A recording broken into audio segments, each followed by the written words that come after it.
Hello everyone, welcome to 11th Commerce Economics lecture.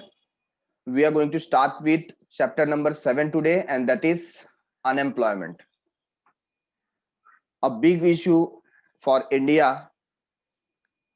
When we have already checked regarding population, due to major population, we face the challenges in employment of every individual. So let us check one by one what are the reasons and measures taken by government for the unemployment of India.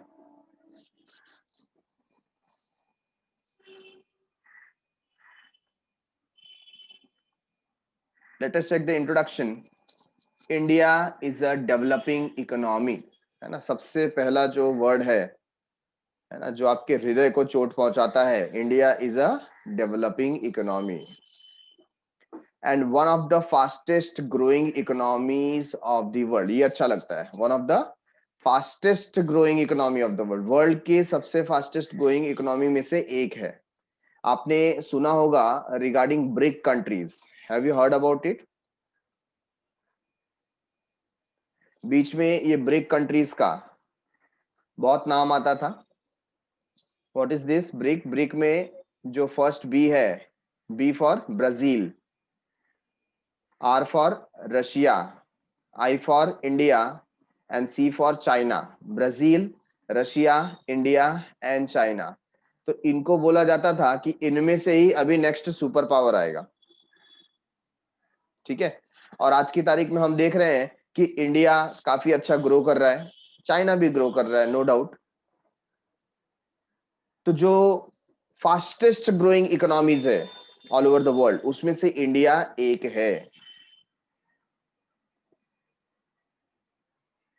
The problem of unemployment is considered to be the biggest challenge to the development of India. India के सामने unemployment का सबसे बड़ा challenge रखा हुआ है, क्योंकि population तो ग्रो हो रहा है, बट उनको डेली वेजेस, लाइवलीहुड अर्न करने में दिक्कत आ रही है.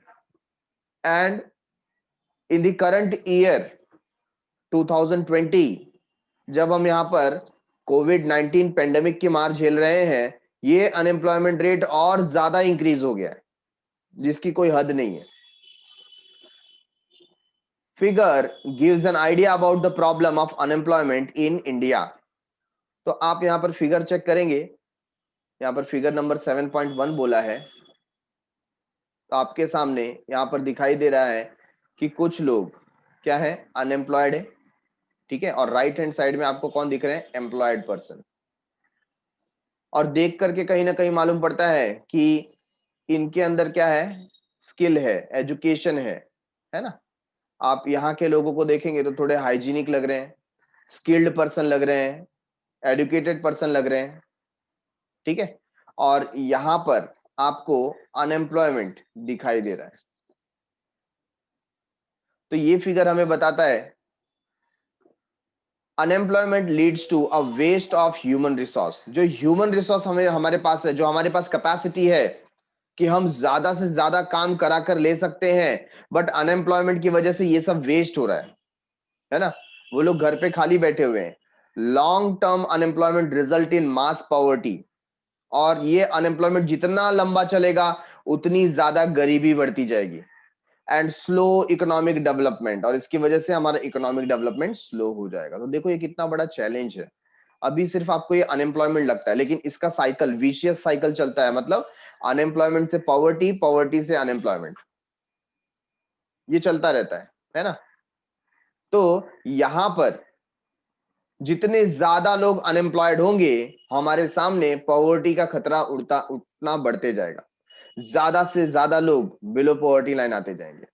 Mostly young people face the problem of unemployment. सीधी बात है, क्योंकि यंग पीपल ही जॉब के लिए जाते हैं ना. जो एजेड है वो तो जॉब करने इतना जाते नहीं. जो छोटे बच्चे हैं, है ना, बिलो द एज ऑफ 14 और 12, वो भी तो जॉब करने जाते नहीं. तो जो यंग पीपल है between the age from 16 to you can say 30, इनको अनएम्प्लॉयमेंट का बहुत प्रॉब्लम होता है.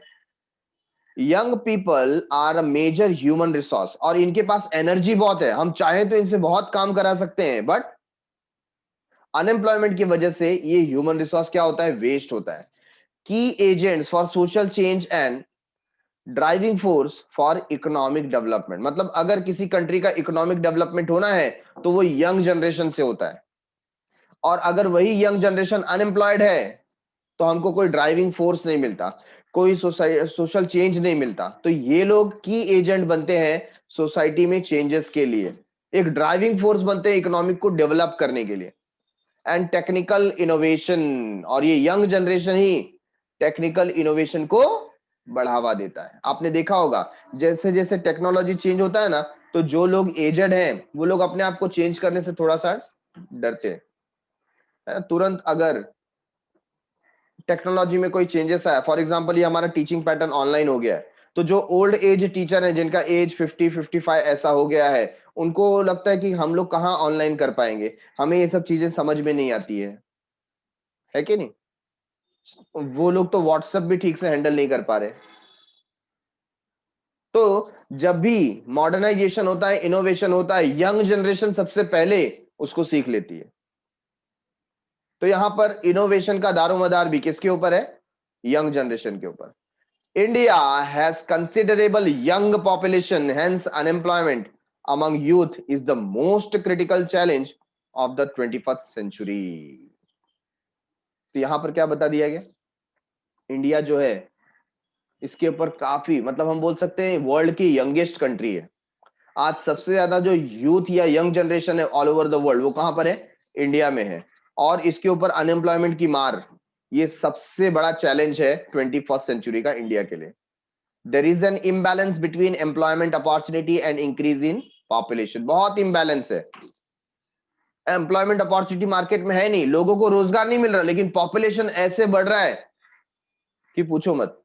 और अगर पॉपुलेशन ऐसे ही बढ़ते रहा तो रियली लोगों को जॉब नहीं मिलेगा, जॉब नहीं मिलेगा तो पॉवर्टी इंक्रीज होगी, पॉवर्टी इंक्रीज होगी तो बेसिक फैसिलिटीज जो फूड, क्लोथिंग, शेल्टर, एजुकेशन और हेल्थ है वो पूरा नहीं मिलेगा। ये नहीं मिलेगा तो अगेन स्किल डेवलप नहीं होगा, स्किल डेवलप नहीं होगा तो फिर से अनएम्प्लॉयमेंट, है कि नहीं? तो ये विशियस सर्कल चलता रहेगा और धीरे धीरे पॉवर्टी और बढ़ती रहेगी। इसको कहीं ना कहीं एंड करना पड़ेगा, तो हमको पॉपुलेशन के बारे में सोचना पड़ेगा, हमको अनएम्प्लॉयमेंट के बारे में सोचना पड़ेगा।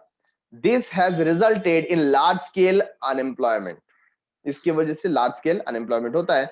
सो generally unemployed people are involved in unproductive work.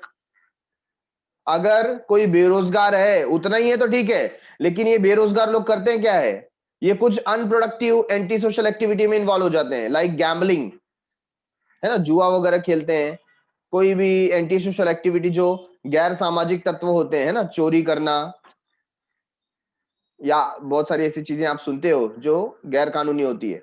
Anti national activity, राष्ट्र के खिलाफ कुछ काम करना, है ना, स्मगलिंग का काम हो गया, हेरा फेरी का काम हो गया, ये सब काम में ये सब लिप्त हो जाते हैं।